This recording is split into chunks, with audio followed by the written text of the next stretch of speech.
Students, for class 9, in the last class we have seen how to draw root 2 on the number line, how to locate root 2 on the number line. In this class we are seeing locate root 3 on the number line.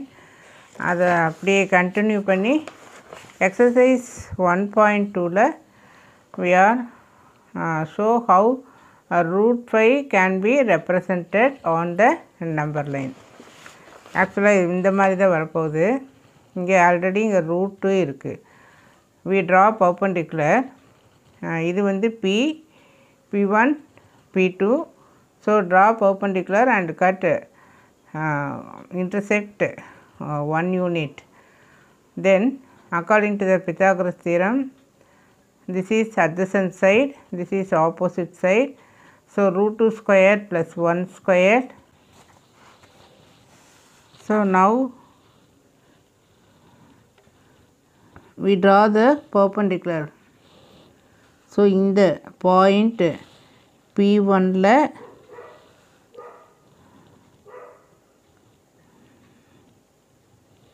at P1 you are drawing the perpendicular.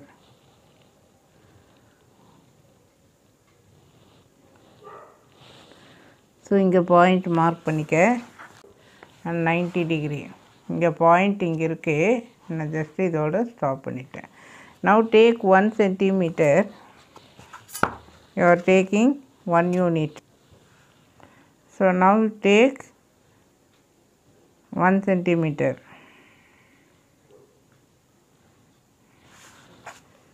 so and cut like this. அப்போ இது வந்து 1 unit. now join and mark it as P2, join OP2.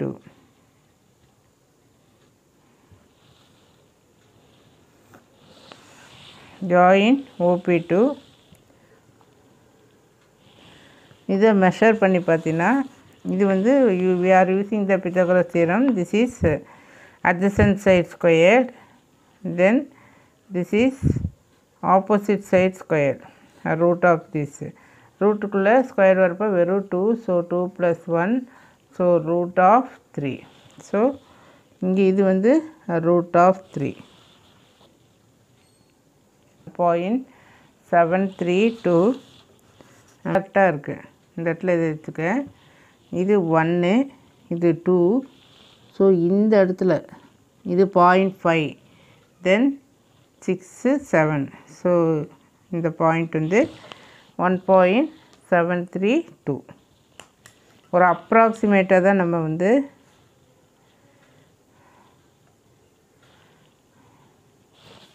Mark பண்ணியிருக்கோம். now I have drawn with OS center and OP2 as radius. draw an arc which intersect at the point Q. Qங்கிற பாயிண்டில் intersect ஆகுது. இங்கேருந்து சரியாக தெரியல. இங்கேருந்து இப்படியே cut பண்ணி இங்கே கொண்டு வந்து பார்த்தீங்கன்னா Qங்கிற பாயிண்டில் இன்டர்செக்ட் ஆகுது.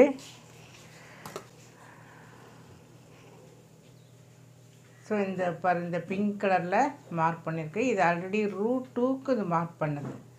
This is marked for route 2 and for Q we are marking for root. பார்க்கலாம். Q இந்த பாயிண்ட்டு ஆக்சுவலாக இதுதான் வந்து Q, இதுதான் வந்து ரூட் 3. ஸோ இங்கே நேராக பாரு, இங்கே இருக்கா.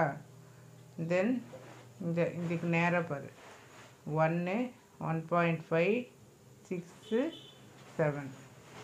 ஸோ 1.7 விசிபிளாக நல்லாவே தெரியும். தென் O2 Q ரூட் 3னுடைய வேல்யூ.